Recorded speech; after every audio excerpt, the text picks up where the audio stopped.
En la medicina, un informe clínico describe una patología, pero no define a la persona.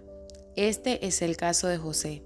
Para él, un linfoma de Hodgkin representó un desafío clínico, pero nunca el límite de su trayectoria.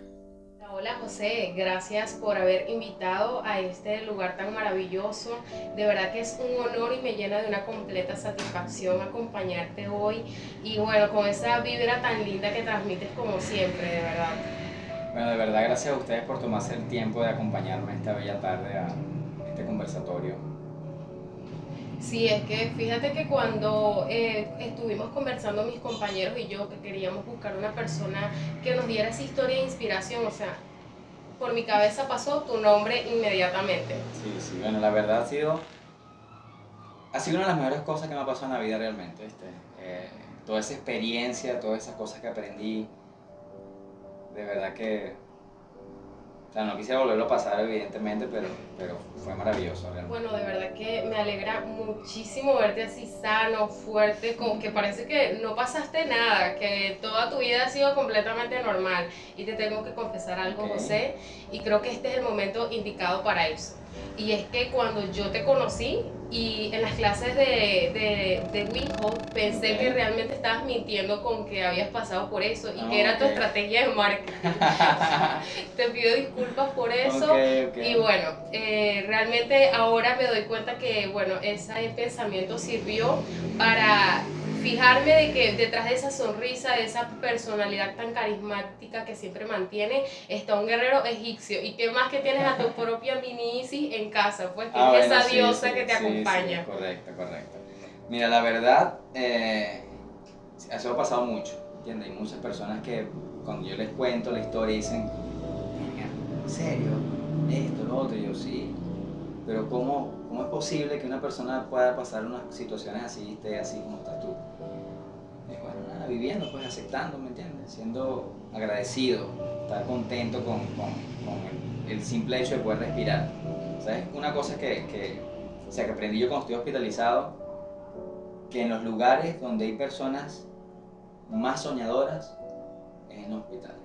Impresionante. Yo estuve con niños con cáncer, personas adultas, y la mirada en sus ojos de dicha, ¿sabes? De que estar allí, no importa, pegado a una máquina, un aparato, con quimioterapia y vaina. O sea, de estar allí en esa situación era maravilloso. La planeación de un futuro es una constante en la experiencia humana. Diseñamos proyectos, metas bajo la premisa de una estabilidad. Muchísimo verte así sano y fuerte y bueno, pero antes de entrar en materia Ok. a lo que vinimos hoy, quiero saber quién era ese joven, quién era ese chico que antes de enterarse de esa noticia que le cambió la vida, qué sueños tenías, cómo tú te veías en un futuro antes de todo este proceso. Caramba. Mira, antes de todo el proceso, yo realmente era un desastre de ser humano, ¿entiendes? Bebía mucho, fumaba en banda, comía mal, dormía mal, promiscuidad, o sea, un montón de cosas que el común denominador ahorita hace, ¿me entiendes? La diferencia es que yo siempre he sido muy excesivo con mis cosas y la vida en exceso, bueno, en algún momento te reclama. Y a mis, ¿qué? 32 años, 33 años, sí, 32, 33, no recuerdo muy bien, me diagnostican esta enfermedad. Antes de eso, bueno, mi sueño, trabajaba en una empresa de turismo, estudiaba neuroventas, ¿sabes? Y en ese ámbito, en esa área, o sea, lo que te enseñan es el consumismo puro, o sea, trabaja, dinero, dinero. Y mi sueño en ese momento era ser millonario, trabajaba para ello, estudiaba mucho, leía muchos libros, mucha manipulación en esos libros, o sea, te enseñan a eso en esa área. Y ese era mi norte. Por cosas de la vida me consigo con unos escritos que habla de la práctica mindfulness y yo digo, vaya, ¿qué es esto? Me llamó la atención, comencé a leer esos libros y llegó un punto que en mi vida de alcohol, de sexo y drogas, yo dije, carajo, no, esto no es el camino.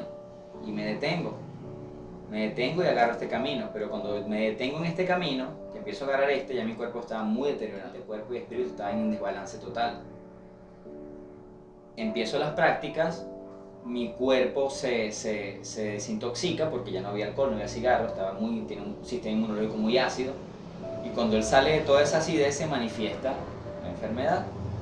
Una enfermedad que de principio, o sea, comenzó normal como cualquier cosa, y en menos de un mes llegó a un estadio 4, o como lo llaman, metástasis, pero llegó a un estadio 4. Ahí me di cuenta que era la mente humana, las preocupaciones, el miedo, todas esas cosas me fueron llevando en un proceso de la biopsia en un mes, o sea, una metástasis total, complicaciones, síndrome de vena cava, una trombosis por la inflamación del sistema linfático en la cabeza, el cuello, la ingle, las piernas, las rodillas, todos lados, la axila, las manos, o sea, donde estaba el sistema linfático, ahí había protuberancias de inflamación. Y las del cuello eran enormes, porque, o sea, mayormente aquí, ¿por qué? Porque yo fumaba mucho, ¿entiendes? Eso me ocasionó también, aparte del síndrome de vena cava, que es la trombosis por la obstrucción de la inflamación, me ocasionó un derrame pleural. El derrame pleural es un pulmón lleno de líquido. O sea, la primera extracción que me hicieron fue de 1800 centímetros cúbicos, casi 2 litros de líquido pleural de un pulmón. Una cosa de loco. Yo quedé, en ese momento no pensaba esas cosas tampoco. Sin embargo, existen momentos de ruptura donde la vida se presenta de forma inesperada a través de un diagnóstico. Bueno, José, y antes de ahora sí entrar en materia y nos cuentes todo este proceso realmente y tu transformación, porque como nos dices, en ese momento tú mismo lo mencionaste, tu vida era desastrosa, pero de repente cambió drásticamente, y que esta enfermedad haya sido ese trampolín que te impulsó, me causa demasiada intriga, y la verdad es que quiero saber cómo ese chico recibió esa noticia, cómo ese joven estuvo de repente en un escritorio de un médico y le entregaron un papel donde decía que tenía una sentencia, donde su vida iba a acabar en 30 días. O sea, qué momento tan fuerte. Súper loco. Te voy a contar desde el inicio, cómo empezó todo. Me levanto, después que lo que te mencioné, que me conseguí esta información, comencé a leer, comencé a soltar esto, se me inflama un ganglio. O sea, yo estaba así, ya había desintoxicado mi cuerpo, se me inflama un ganglio, una protuberancia que me pareció extraño. Fui al médico, me mandaron a hacer unos exámenes, me mandaron a casa a tomar unos medicamentos y que era un cuadro viral. Bueno, fui, pasado 8 días, se me inflama del otro lado. Y yo digo, volví a ir al médico y me hicieron lo mismo, me hicieron unos exámenes y me mandaron a mi casa. Entonces ya yo no me quedaba con la intriga porque ya eran 2 veces lo mismo, inflamación, ya sentía inflamación aquí en los ganglios de inguinales, y dije, no, yo voy a ir a un especialista. Entonces fui a un especialista. Cuando yo vivía en la ciudad de Guayaquil, en Ecuador. Entonces la especialista ella me ve y yo le estoy relatando, le enseño los exámenes y dibuja en su rostro preocupación, pues. Y estaba como mareándome para decirme las cosas. Y yo decía, o sea, tuve que encararme y decirle, mira, doctora, yo estoy solo aquí en este país, pues, o sea, mi familia está en Venezuela y yo estoy solo aquí en este país. Entonces yo necesito que usted me diga qué es lo que está pasando para yo ver cómo lo puedo resolver. En eso, entonces, bueno, el doctor me dice, bueno, o sea, yo no te voy a mandar a hacer exámenes, no te voy a mandar a hacer nada de eso porque ya los exámenes están. Sí, lo que sí te voy a decir que tengo más de 30 años de experiencia como médico internista, y puedo poner esa experiencia, más de 30 años de experiencia, con un 70% de probabilidades que tú tengas un cáncer. Eso fue un sábado, recuerdo yo. Y yo trabajaba, pues eso fue en la mañana, 7 de la mañana. Yo empezaba a trabajar a las 8 de la mañana. Bueno, salgo de allí, la clínica, el consultorio estaba cerca de mi empleo, y yo salgo de allí, voy caminando hacia allá, y había una plaza de un lado, en la calle, y yo en un momento, ¿sabes? Voy caminando y me quebré, pues, ¿sabes? Me metí en la plaza y ahí me puse a llorar, solté, me liberé. Y en un punto dije, bueno, ya, pues, ya no está bueno, ya, si es esto, todavía no te han dicho qué es, pero ya está. Vamos a levantarnos, vamos a seguir adelante. Me levanté, fui a trabajar, y es muy curioso porque yo trabajaba en ese momento con estados emocionales. O sea, yo tenía que transmitirte mi estado emocional para que tú me pudieras comprar el producto que yo estaba vendiendo. Recuerdo que ese día vendí muchísimo, ¿viste? Una locomotora, increíble. Tú, firme aquí, venga, firme. Y hice varias ventas. Hasta que llegué a casa y entré en la realidad otra vez, pues. Ahí mismo en el consultorio, la doctora llamó a un compañero de ella, se hicieron un oncólogo, lo llamó, me dieron cita, el lunes fui a la cita y antes de la biopsia, él me dijo casi lo mismo que la doctora: mira, yo tengo más de tantos años de experiencia y mi diagnóstico es que en una probabilidad tienes un 90% de una enfermedad oncológica. Hasta bueno, el momento o sea, entregaron la biopsia, llega el momento de la hospitalización, que me tocaba un día miércoles en mi hospitalización y el día martes, perdón, y el día sábado me tuvieron que hospitalizar de emergencia, porque tenía varios días sin dormir ya, pues, ¿me entiendes? Estaba en un mueble, cada vez que me acostaba me ahogaba, tosía, vomitaba, ya sentía que no... El tema familiar, o sea, para mí la familia es el pilar fundamental del ser humano. Y o sea, ¿cómo tú le explicas a tu familia que te vas a morir en 30 días, que solo te quedan 30 amanecer, 30 buenos días, mamá? O sea, es demasiado fuerte. ¿Cómo tú le dices a tu familia? ¿Y cuál fue tu reacción, sus reacciones? Mira, fue algo, o sea, en ese momento a mí me hospitalizaron de emergencia. Yo estaba, o sea, estaba allá dentro del área de emergencia, pues. Te voy a contar un pedacito aquí del área de emergencia que obvié en la parte anterior, pero creo que fue lo más, o sea, lo más mágico en todo el trayecto de la reconciliación con mi cuerpo, mente y espíritu en todo este tema. Yo creo que fue la base fundamental, fue el pilar. Yo tenía fobia a las agujas, horrible. Yo vi una aguja y literalmente me bajaba la tensión, me desmayaba, me iban a sacar sangre y me desmayaba, horrible. Cuando me ingresan al área de emergencia tienen que sacarme la sangre. Entonces cuando vi la aguja yo me desplomé, pues, ¿me entiendes? Yo estaba en una silla de ruedas que no podía ni, o sea, estaba como un cadáver, pues, estaba mal, me sentía mal. Tenía 3 días sin dormir, no podía comer bien porque me dan ganas de vomitar, o sea, estaba mal, mal. Y veo la aguja y me desplomo, pues, ¿me entiendes? Me sacaron la sangre a media y yo me desplomé y me meten en la camilla corriendo para pegarme una manguera de oxígeno y me pusieron mi manguera de oxígeno. Cuando yo reacciono, me estaban poniendo una sonda, que para mí eso fue algo súper loco. Saquen un poco de cosas, pipi, ¿qué es esto? O sea, reaccioné, pues me había desmayado por unos instantes que fui inconsciente en ese momento. Cuando reacciono, tengo las máquinas, la cosa, me están poniendo una sonda, ya tengo oxígeno y nada, dentro del doctor le explican pues que yo, o sea, le tenía fobia a las agujas, porque entré así porque me desmayó afuera. Entonces el doctor entró a hablar conmigo con unas agujas de terror. Yo estaba sentado en la camilla porque no me podía acostar, porque me ahogaba. Y él pone la primera aguja, me la pone, el primer procedimiento que me iban a hacer, el de drenarme el pulmón. Y me sacó una aguja que tenía como 30 centímetros, tenía que agarrarla por la ingle. Entonces era una aguja como este tamaño que me la metieron por la ingle hacia arriba para agarrar una vía central. Pana me explicó todo el procedimiento, me puso las agujas en las piernas, yo estaba sentado en la camilla y se fue. Me dijo, vengo en unos minutos.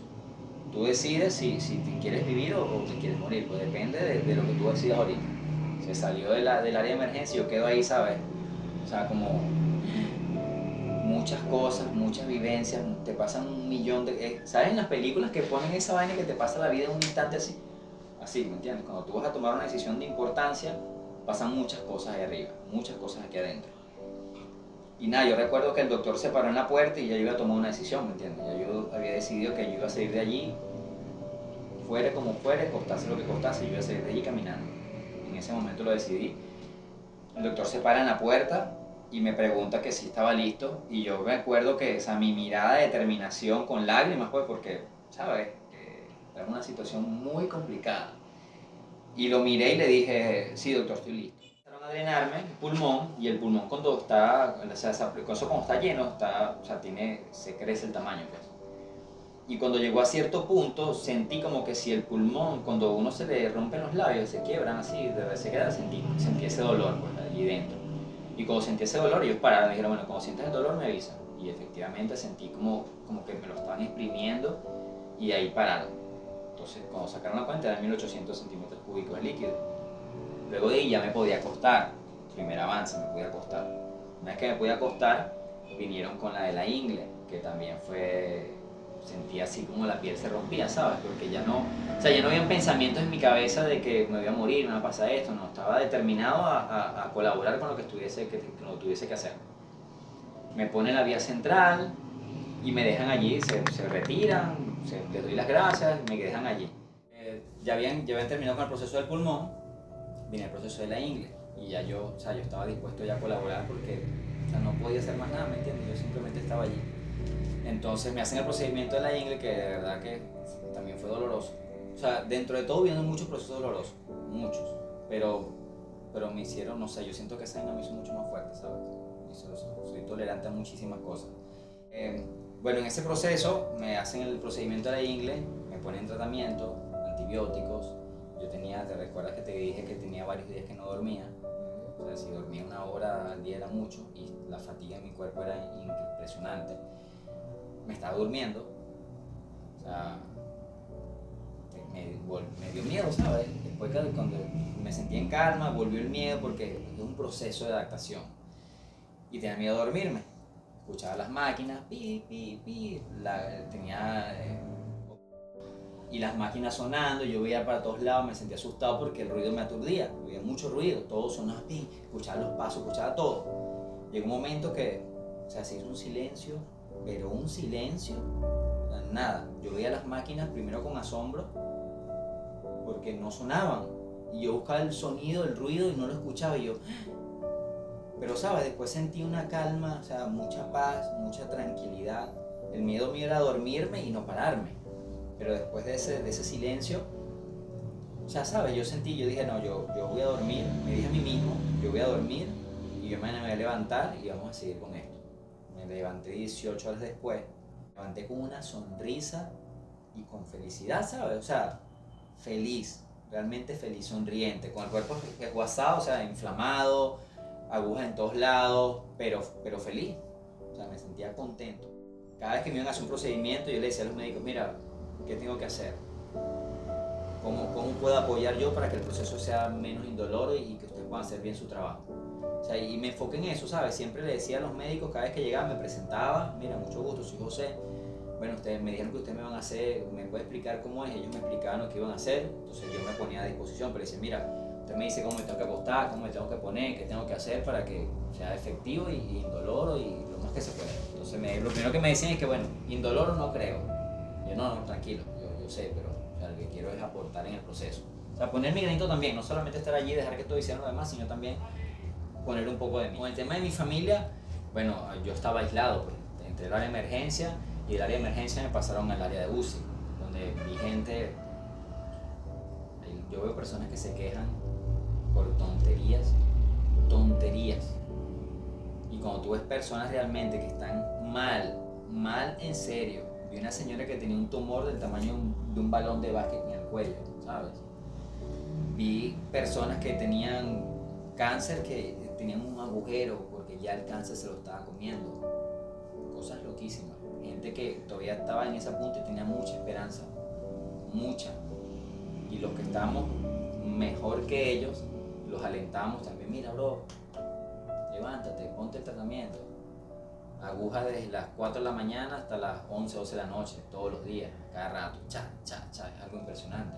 En cuanto a mi familia, o sea, yo no les pude decir nada porque yo estaba aislado. Mis amigos entraban a verme, unos amigos que tengo que de verdad no son mis amigos, son mis hermanos porque estuvieron conmigo siempre. Yo a veces me despertaba a medianoche y los veía sentado en una camilla, o sea, con la cabeza en mi camilla, sentado en una silla con la cabeza en mi camilla durmiendo. ¿Entiendes? Y yo digo, vaya, ¿sabes? Algo súper genial, son mis hermanos realmente, agradecido con ellos. Y bueno, ellos fueron los que se encargaron de contarle a mi familia, así que no pude ver su reacción, hasta, no sé, 10 días después que salí del área de emergencia de UCI. Fíjate, José, que me sorprende bastante cuando mencionas que al inicio de la entrevista mencionaste que las personas en los hospitales son los que tienen sueños impresionantes, o sea, que tienen más esperanzas y todo eso. Y ahí viene algo muy curioso, porque es que tú solamente no tenías una enfermedad, o sea, no tenías cualquier cosa, tenías algo grave y, o sea, al momento de que te dieron una sentencia, tú decidiste no quedarte con ella. Cosa de que a pesar de que muchas personas tienen la esperanza, aceptan su resultado y su final, esperan sus 30 días, deciden vivirlos al máximo, eso sí, y ese es su proceso y a ellos les funciona disfrutar sus 30 días, pero tú dijiste que tú no querías disfrutar 30 días, tú no querías disfrutar un año más de vida, tú querías disfrutar tu vida entera, tú querías construir tu vida. ¿Me puedes decir por favor cómo fue ese momento que tú encontraste estos métodos, que tú empezaste a implementarlos para tu mejora? ¿Cómo fue? Mira, bueno, de entrada yo estaba desmayado pues, y a mis amigos le dijeron que probablemente yo no pasaba esa noche, ¿me entiendes? Por la situación en la que estaba. Me levanté las 18 horas después, 19, no sé, 20 horas, no sé, dormí mucho, descansé mucho. Y no me habían dicho nada de mi diagnóstico de vida, de mi expectativa de vida, perdón, que era aproximadamente 30 días, no me habían dicho nada. Un hermano mío, uno de los que estaba allí, o sea, nosotros somos muy reales, ¿me entiendes? O sea, nos decimos las cosas, mira, que yo al final estaba solo allá, él también, y así nos juntamos varias personas que estábamos sin familia y nosotros no hicimos familia en ese momento. Él me dijo, mira, los doctores están diciendo esto, esto y esto. Claro, mi mentalidad ya había cambiado, ¿me entiendes? Y cuando él me dice eso, o sea, yo literalmente me reí, ¿me entiendes? Le digo, ¿qué? Le digo, hermano, eso es mentira, ¿me entiendes? Eso es mentira. Le dije yo, lo que están diciendo ellos, está bien, sí hay una realidad, pero yo no me voy a morir en 30 días. Pero no, yo salgo de aquí, mano, yo iba a salir de aquí caminando, te vas a acordar de mí, yo iba a salir de aquí caminando. Era un alimento, han pasado como 11 días, fue una cosa de locos. Era, porque siempre me dan eran tecitos y eso. Era un vasito de avena y un pancito que le llaman pan de agua, no sé de qué era el pan realmente. Pero sabes, o sea, yo vi eso allí, el pan, el tecito y la avena, y fue una sensación de felicidad, ¿sabes? Así que mucha gente dice, no, yo doy gracias todas las mañanas, pero una cosa es darla y otra cosa es sentirla. ¿Entiendes? La gratitud es una sensación, un sentimiento que tú tienes en tu interior, lo manifiestas y por consecuencia te vienen cosas buenas. Yo agarraba ese pan y lo abría así, lo tocaba, lo olía. La avena le metía el dedo y... O sea, me lo estaba disfrutando, ¿sabes? Porque tenía un montón de días que no comía nada. Entonces comí y de ahí en adelante a mí me llegan muchos regalos, personas que me iban a visitar y me llegan juguitos y cositas y yo no podía comer eso y lo metía en la gavetica. Entonces como llegaban los bienalistas, las enfermeras y todo eso, que a veces llegaban con una cara larga porque ven cosas feas, tal vez tienen un día pesado, y entonces yo sacaba uno de esos, una galleta y una cosa que me daban y se las regalaba, mira, man, dulzate la vida un ratico. Y yo veía como esa cara les ponía, sonreían, ¿me entiendes? Y yo, eso me parecía maravilloso, maravilloso. La primera vez que caminé, tenía ya aproximadamente 19 días en cama y caminé el baño, te juro que no eran más de 11 metros. Pero con cada paso que yo daba, era una cosa que, ¿sabes? Y yo por dentro, carajo, y daba un pasito, pasitos cortitos porque te recuerdo que tenía ya 19 días sin comer. Ya mi cuerpo no tenía nada de grasa, me estaba comiendo el músculo ya, ¿me entiendes? En ese proceso de restauración celular, de ese proceso de autofagia, ya me estaba comiendo el músculo, malos tratamientos, malas cosas, o sea, realmente no tenía músculo, pesaba 49 kilos, o sea, ¿sabes? Era como si un cadáver, un hueso, piel y hueso. Y caminé hasta el baño, me regresé y dije, nada, yo esta vaina se lo caminando como sé. Y como a los 4 días me dieron de alta. Me mandaron una psicólogo los primeros días, porque cuando el paciente está en esa situación, mandan un psicólogo a evaluarlo para ayudarlo pues, en el proceso. Y fíjate que ella fue 2 veces, una a ver cómo estaba y la otra a saludarme. Porque realmente, o sea, mi mentalidad, mi actitud y mis ganas eran más grandes que cualquier otra cosa.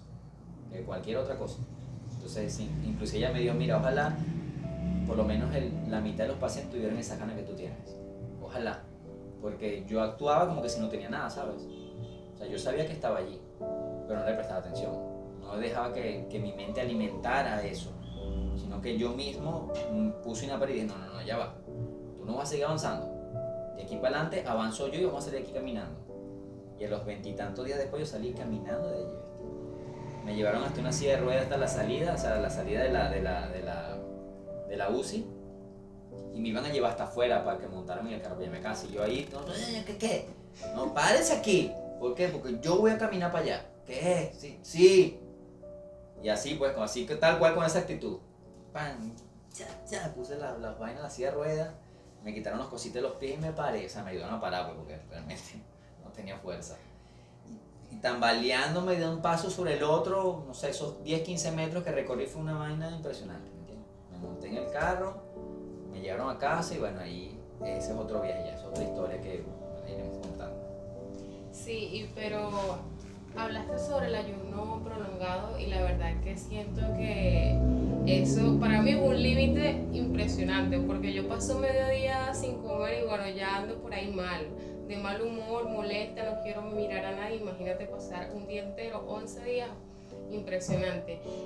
Pero quiero que me hables sobre el método Wim Hof y esta es una de mis partes favoritas de la entrevista porque acá nos conocimos y Okay. bueno, gracias a esto tuve la oportunidad de conocer a esa persona tan maravillosa que tenemos aquí hoy presente. Entonces quiero que por favor nos hables, nos converses de cómo fue que esto lo conociste.